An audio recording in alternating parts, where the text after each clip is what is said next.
Beauty is definitely defined by the ability to be seen.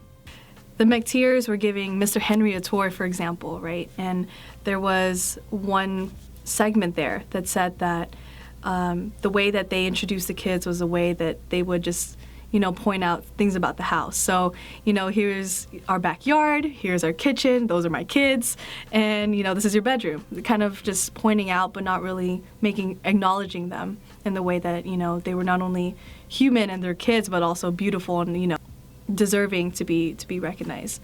Well, beauty is defined by everything but dark.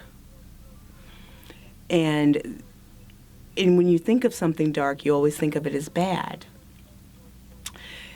And it was interesting in the book that the other characters who you would imagine as Maureen Peale, who is of a lighter complexion, at least is the description that she's given, is the object of ultimate beauty. And that's kind of how I think of beauty in The Bluest Eye, is that it's the opposite, that it's something not beautiful in its beauty. In The Bluest Eye, beauty was really defined as a limited representation. The Bluest Eye references Shirley Temple as being this iconic girl of the time period. And of course she had blonde hair and blue eyes. And then you have Jane from the Dick and Jane series, and she also has blonde hair and blue eyes. And we have Frida, who is an example of a mindset of not just her, but of many of the girls during that age who not fetish over that, but who definitely find the blonde hair, blue eyes pretty, and they themselves don't have those features.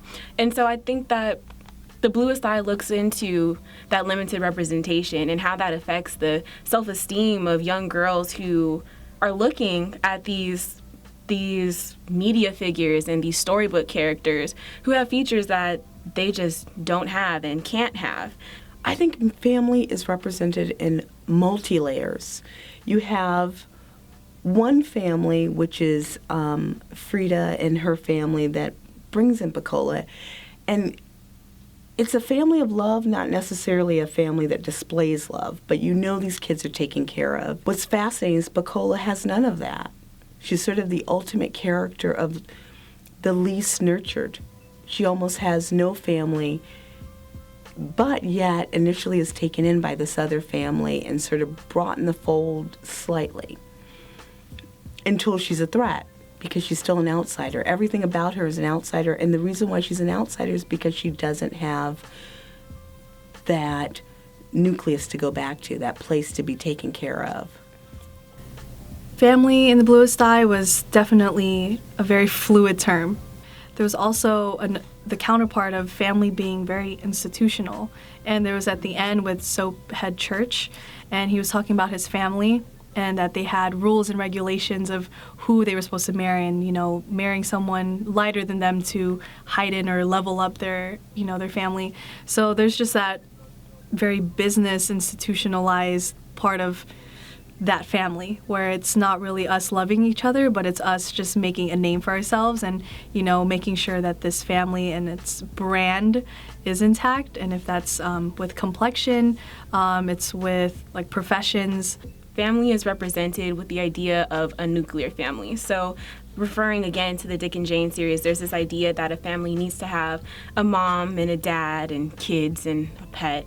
But we see that that's not always the case. For example, we have Pecola, who doesn't get the love and the nurture that you're supposed to get from your family. She doesn't get that from her parents. So we see the role of community taken effect, because she goes and she stays with Claudia and Frida, and she stays with the McTeers, who take care of her. And I think that this idea of the nuclear family being represented in The Bluest Eye is important because it goes to show that it's about the love and the nurture, and not necessarily receiving it from a mom and a dad, but just receiving it from people who genuinely care about you.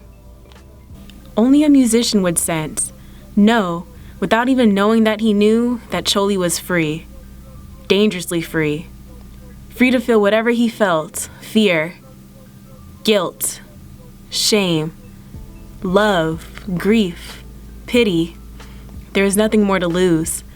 He was alone with his own perceptions and appetites, and they alone interested him.